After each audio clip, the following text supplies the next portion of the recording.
One Piece. Story was made by Eiichiro Oda. Chapter 49. Storm. How could our entire fleet be sunk by a single man? Gin exclaimed. As the other patrons watched in hushed silence, Zeph spoke out with a calm certainty. That had to be the work of the hawk-eyed man, without a doubt. Hawk-eyed man? The chefs wondered. With a steady voice, Zeph continued his response. You saying that you witnessed a man whose glare was as sharp as that of a hawk doesn't necessarily prove it was him, but the fact that he sunk your entire fleet is more than enough proof that it really was him. Hawk-eyed, Usopp pondered aloud as he asked Luffy, "Who's that?" "Beats me," he replied with a shrug. However, Zoro knew him perfectly well. "He's the man I'm searching for," according to what Johnny said. As the gravity of Zeph's words sank in, the other cooks wondered about the strange individual. Hawk-eyed man, huh? If it's the red-eyed man, I remember him coming to this shop before, remarked one of the chefs. Right. You mean that guy who got so piss-drunk from wine that his eyes turned red? Yeah, that idiot who caught on fire and blew up. That was quite a sight. Johnny previously told Zoro that the hawk-eyed man he's been looking for has been sighted before.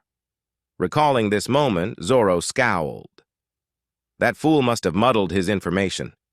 Curious, Luffy interjected, "What about Johnny?" "No, never mind," the swordsman dismissed, relaxing on his chair. Amidst the speculation, Sanji, the suave chef with a penchant for theatrics, posed a question to Gin. Did he bear some ill grudge against you guys for him to destroy your entire fleet like that? Jin shook his head. I don't remember anything like that. He just attacked us all of a sudden, Zeph added on. Perhaps you disturbed his afternoon nap. That's bullshit, Gin erupted, his anger overflowing. You mean to tell me he destroyed our entire fleet for that? But Zeph waved off the outburst. No need to get so irritated. It was just an example. That's just the kind of place the Grand Line is. The mention of the Grand Line took Luffy's and Usopp's attention, as Zoro added, a place where even the abnormal is normal, huh? Excitement seemed to wash over Luffy, remarking, That sounds like such a thrill. We definitely gotta go there.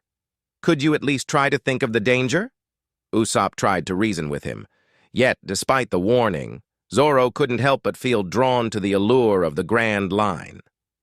But with this, it looks like my own goal is inextricably tied with the Grand Line, considering that man is there as well. Sanji observed the motley crew with concern as he retorts, Bunch of idiots. You lot are the type to rush to their deaths. Countering his remark, Zoro replied, True, but I'd rather have you leave out the idiot part. Ever since I've decided to become the world's greatest swordsman, I threw away my attachment to life. The only one who has the right to call me an idiot is me alone. Me too, Luffy chimed in gleefully, while Usopp claimed, As a true man, same goes for me.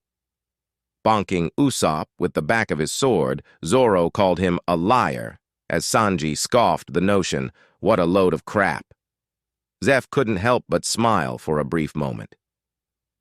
But amidst the bantering, Patty interjected with a reminder of their dire situation.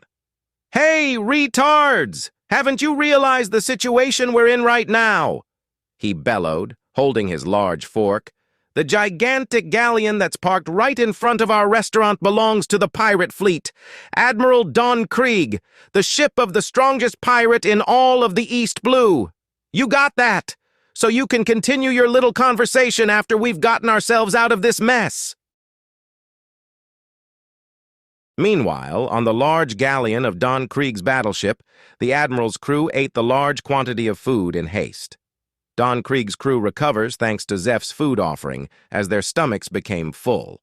With a shout, they praised with cheer, We're saved! We're alive! It's like a dream! We've finally escaped from that nightmare! We've returned alive from the pirates' graveyard. However, within the background, Krieg told them, yes. Krieg shared with them, as he pressed on, "and we'll sail back to the Grand Line once again." His crew was in shock of the revelation. "Huh?" Krieg questioned. "What's with your expressions?" One of his men spoke out.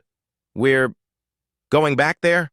Without hesitation, the admiral fired his pistol against the man who criticized his decision. Krieg told them again, declaring, "Well, any others who disagree?"